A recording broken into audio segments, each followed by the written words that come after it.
to break it up before you cried so good, then touched her good.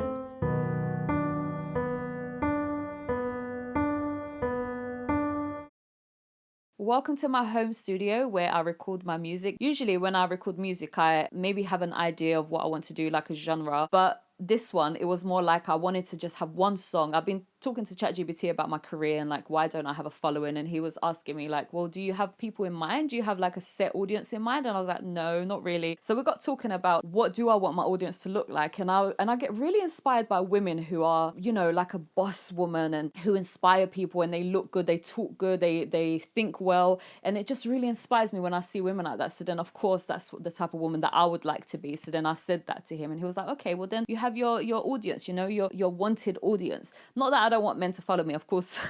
They're free to follow me, but I do want to inspire women to be strong and to be capable and able. So then I guess that is my, I want to say required audience. That is not what they mean, what they say, target audience. So then I came to the computer with that in mind, like, right, I'm going to do one song. I'm not going to do an EP. I'm not going to do an album. I'm just going to do one song and it's going to be for women. And I don't know why, straight away I was like, cheating, loads of women get cheated on. So then I came here and I just started. And then I was like, let me not overcomplicate this. Let me just start with just the piano. And then when I started the piano, it was this like really haunting sound, as if like I was in a haunted house and something really bad was about to happen. And I didn't want to put other instrumentation on top of it, like drums and bass and stuff, because it just sounded full by itself. So then I just decided to add some violins, and then that was that. And then I started with the first lyric, and then the rest of it just took me away. And usually I write a chorus that I'm not really proud of. I'm usually just proud of my verses and my bridges, and maybe not even my bridges, just my verses. And the chorus is like this thing that I have to force out of myself.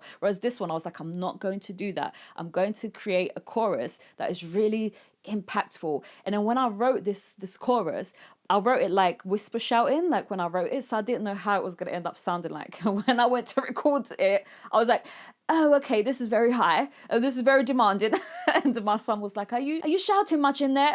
And I said to him, oh, the song that I was recording the other day, that's the one that I'm going to do a music video to. And he was like, oh, what? The one where you were screaming the house down? So when I was recording the chorus, it was literally requiring me to scream my vocals out. You will fall on your knees, you will beg. When I was writing it, I was just whispering it. So I didn't know it was going to be so challenging to record. But then when I got into it, I was so into it. And that's why I did the song.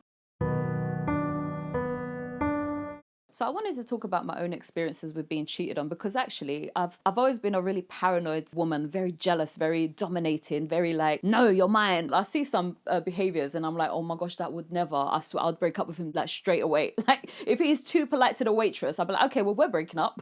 If he like holds the door for another woman, okay, well, we're breaking up. So I've always been like I've always been very dominating. Like, this is mine and you're mine. Therefore, you do not do none of these things for other women. So I've always been a bit difficult like that. And my boyfriends have known that about me. So then they kind of avoid doing all these things. I've never had the experience of being cheated on that I know. Obviously, I probably have been cheated on, God, but I don't know it. And I've never found out about it. So I really had to dig into my creative side and all these books. And my cousin wrote a book recently and she wrote the narrative of somebody who got cheated on, and I was like, oh my god, this is a no for me. Like, if you cheat on me, oh my gosh, that's the end of it. And all these books, I've read about like 200 books of what you call smutty fairy books, right?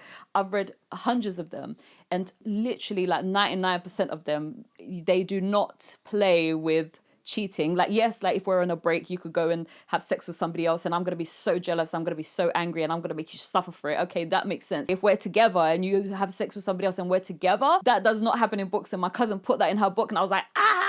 Anyway, so I don't have the experience of this, and I really had to just go into her book to think about that feeling of like, you cheated on me? Like, what? And another woman was what? And you were doing what? But then I had to come from this perspective of like high self-worth, of like, okay, so then if you do that, what does that mean about me? Does it mean that I wasn't good enough? Does that mean that you didn't love me? Because obviously you did, and you know, I tried to break it off with you a few times and you were crying on the floor begging me not to break up with you, and then what? You go and cheat on me? So I really had to just like really imagine what that would be like. Obviously I don't know about cheating, but I have had a guy break up with me, and you know, months before he was begging me not to break up with him, and then he breaks up with me. What?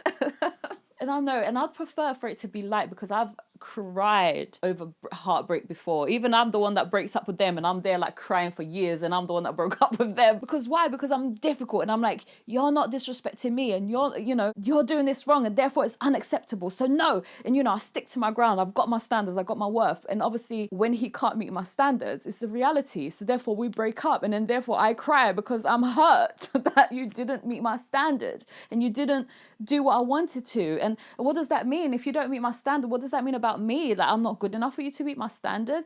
And I've been single for a very long time, so I've had so much time to observe people around me, observe couples on the street, observe like the behaviors. Like, gosh, was I so immature? And I was like 29 and I was still so immature. And I know that looking back now, like maybe 29 is still very young, but I didn't feel like it was young at the time. I had a whole son, and now that I'm 38, my son is 16, turning 17 in a couple of days. A decade ago, I was extremely immature. And now I could just really sit here and be like understanding of what worth actually means, and like what humans do and why they do them. And it's nothing to do with me. Like if somebody cheated on me, or if somebody didn't meet my standard, that is their biology, it's their autonomy, it's their thought process, it's their childhood, what they learn, what they think. And I don't control none of that. And them loving me doesn't form that. It only influences that. It doesn't form it. And what forms it is hundreds of different things. So then I cannot base my worth on them loving me or not loving me anymore. Because if they love me, that should just be a fun thing. Like, oh, look, you love me. And if they don't love me, it's like, oh, well, that's over,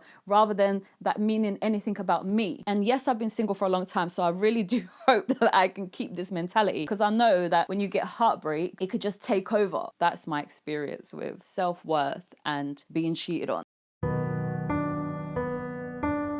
So the song lyrics were very, very creative. I really just had to play with my imagination. And I was like imagining exactly how I appear in my music video is how I was imagining myself when I was writing these lyrics. Like really just like this seductive woman. This is what I was trying to channel when I was in the music video. I was like, I'm this woman, this like big, bad boss bitch woman. And you cheated on me. And I gave you everything. I didn't have withhold sex from you. I wasn't too tired. I did all these things and you cheated on me.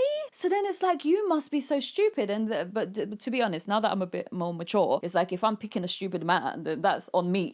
So I don't know if I could call somebody stupid and not call myself stupid too. But in this character, in this song, I'm not calling myself stupid. It's like, you're the stupid one because you cheated on me. But then in the chorus, when I'm like, I can wait, I'll be patient while I'm standing. You will fall on your knees, you will beg me, collect your tears. Because that's my experience of men. Like when they become so hysterical, they're just on the floor crying tears, like, please don't leave me. And then I said, but I know that's going to happen, because I know that you didn't think this through properly, and I know how much I'm worth, so I know that you're going to come back crying for me, and it's going to be too late because another man's going to be touching me. That's what always happens with women, is that when I move on, I move on. So another man's going to be touching me, another man's going to be kissing me, and it's not going to be you. And then I think in the lyrics on the end of the second verse, I even say, because when you get over somebody, as this happened to me every single time, when I get over somebody, I think back on it a few years later, and I'm like, why was I so in love with him? Why was I crying like that? I could picture him trying to come back and like trying to get back with me, and I'm like, ugh, like no. And I don't know why, like we get so put off. Like when we move on, and we get put off, and there's no going back. And I feel like that about like most of my exes is like, ew, never ever ever would I ever go back there. And so then I finished the verse saying like, and this wasn't even that amazing, and knowing that it wasn't even that amazing, like why was I with you? It wasn't even that amazing. My favorite part, apart from the chorus, because I really, really like the chorus, but apart from the chorus, my favorite part is the bridge, because I do spoken word a lot and I'm obsessed with rap, and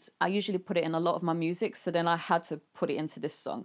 And so then the spoken word is really like cheeky and really like expressing like, because when you come back and you're like, I'm sorry, I didn't mean it, I'm just going to put all of the, and I said letters that you wrote for me, but obviously nobody writes letters these days. So then I imagine myself like printing all his texts of how much he loves me and then just putting it on my doorstep. So then like when you come to knock, like you can be aware that I haven't forgot like what has happened. That was like, you told me how much you loved me, you were like crying for me, like you loved me so much, and then you cheated on me. So then I just want you to remember that I remember that, so then when you knock on my door, like just know that I remember what has happened here. You lied and you changed your mind and now you changed it back.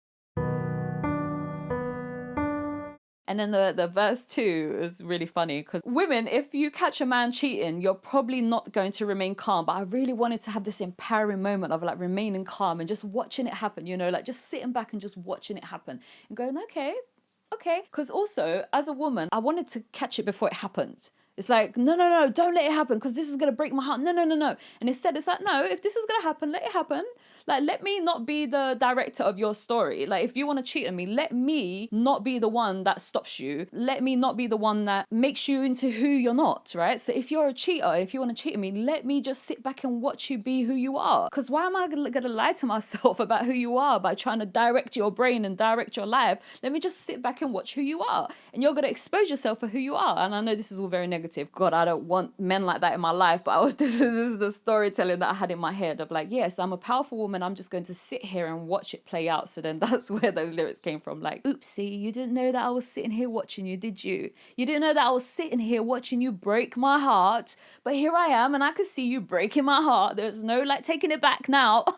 Anyways, that was the inspiration behind the lyrics of this song. Right, I've hoped you liked this storytelling of this song, Break Me. Please go and watch the music video and tell me if you think it's powerful or not. Tell me if you were inspired by it. Tell me if you like the outfit, if you like the hair, if you like the makeup, even though it's very close to what my makeup is right now. Just talk to me and tell me about your stories. Did you get cheated on? Did you cry for ages? Did you want to break everything? Did you want to go and break his car?